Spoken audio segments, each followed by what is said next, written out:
In this video, we're going to be going over 20 tips that will make you a better player instantly, rapid fire, so let's just waste no time and jump right in. The first thing that you should be doing is calling for heals in the third person. I feel like this happens way too often where people just say, I need heals, me, heal me, and no one knows who the hell you're talking about. Say Genji needs heals, or Ashe, or Widow, whatever character you are, call your heals in the third person. It's gonna make it much better, and not just heals, you can call pretty much everything in the third person. Now for the second tip, you should often be playing to bait enemy mistakes when you're in a 5v6. I see way too many 5v6 either still try to push in aggressively to try to get kills back, or they completely disengage because the fight is quote unquote lost.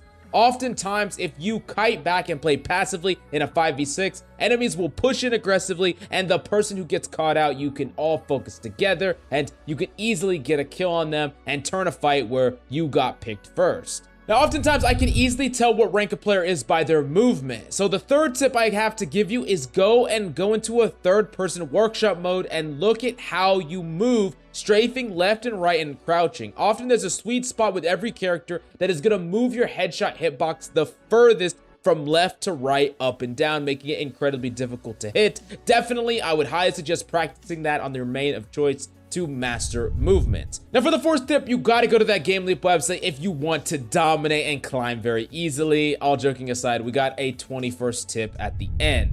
Now for the next tip, you got to ignore medals. Oftentimes they can be incredibly misleading. You could be playing correctly and getting very little medals, or playing incorrectly and getting a stack of medals, so just ignore this altogether if you want to improve. Now, as the sixth tip, sometimes it's correct to play higher in risk, the less likely you are to win a fight. For example, you're in the enemy backline and two of your teammates died. It's very difficult for you to regroup with your team or reset, so go for a high-risk play that has the potential of killing 1 to 2 people as a potential chance of turning a lost team fight. The next thing that you need to do is contest the high ground often. Almost always, the high ground is one of the best pieces of position you can hold, and an enemy hitscan player that has that high ground can dominate your team, so if you're not taking it, contest it if you can. As an 8th tip, for the different characters that you're learning in any given role, find characters that fight on a different axis than yours. A great example of this is if you're a Genji player, learn your secondary character as someone like Hanzo. So if the enemy plays characters that want to counter you, Hanzo fights on a completely different axis and is much better with completely different sets of tanks. I see way too often though that players will double up on characters that are incredibly similar that get countered by the same thing, and that can be very difficult to fit any given team composition or fight characters that really hard counter you. For the 9th tip, it's incredibly easy to learn a character to be used as a counter matchup. For instance, learning a character like Reaper to counter a character like Doomfist is incredibly easy, doesn't take a lot of mechanical skill or knowledge about how to play Reaper at all.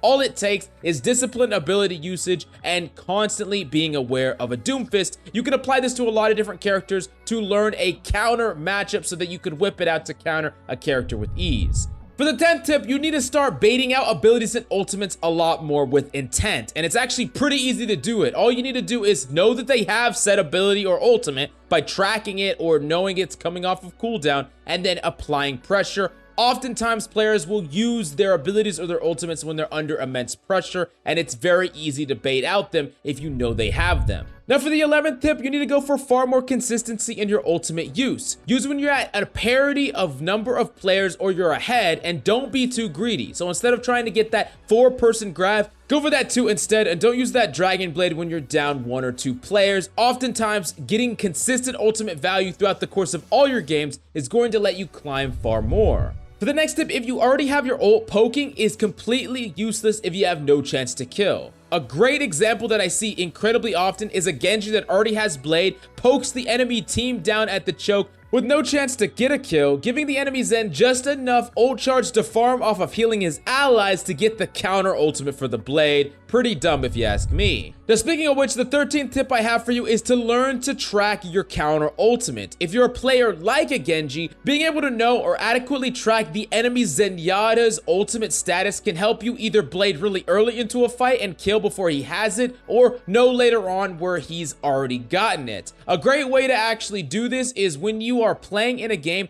write down or remember mentally when you thought a Zen had a certain ult point and go back in a VOD and check if you were correct. If you were incorrect, watch that first fight from his perspective and you can easily learn where he got his ultimate charge from, and you'll be much more accurate the next time around. Now for the next tip I have for you, especially in a DPS or pretty much any 1v1, don't be afraid to disengage if you can. I see this very often with a character like Tracer going up against a McCree. They blink, and the enemy McCree doesn't flash. Oftentimes they feel like they still have to win the matchup. If the enemy doesn't fall for your bait and you wasted abilities, just disengage and fight them again when you have cooldowns. This ain't fucking Pokemon. If you aren't winning a fight, or if you already wasted abilities, disengage and fight another day when the advantage is in your favor. As a huge tip for you, number 15, points can be easily full held, and payload or 2CP can be rolled just like that. Never give up when it's not over, because you could roll through them super easily, and don't get complacent because you could also lose a point after point just like that. If you're ever in an OT on a payload, it's even more important to push up off car and leave just one person there and ult aggressively before the enemy can set up.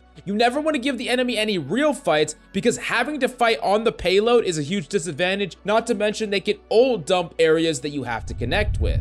Number 17 is stop overcommitting to a slight advantage. You see this one very often. It's kind of the antithesis of the previous point we gave when you're trying to bait the enemies to a 5v6. Just because you picked one person doesn't mean you can jump in alone and become a person that dies so that the game is back at parity. Number 18 is duo queuing different roles is, in my opinion, the most consistent way to improve and climb. Too many players stacking is going to run you up against Smurfs, or you're going to get carried in some capacity, and playing solo queue would probably want you to commit suicide, and that's not a joke. So I would highly suggest not playing solo, and probably stay away from stacking as well. Something I don't see a lot of players do enough is fighting the effective range of your character. You should often be fighting in whatever your most effective range is, if at all possible, and use the natural terrain to hide from enemy fire outside of your effective range, and take only those most optimal angles unless you have some sort of shield or unnatural cover.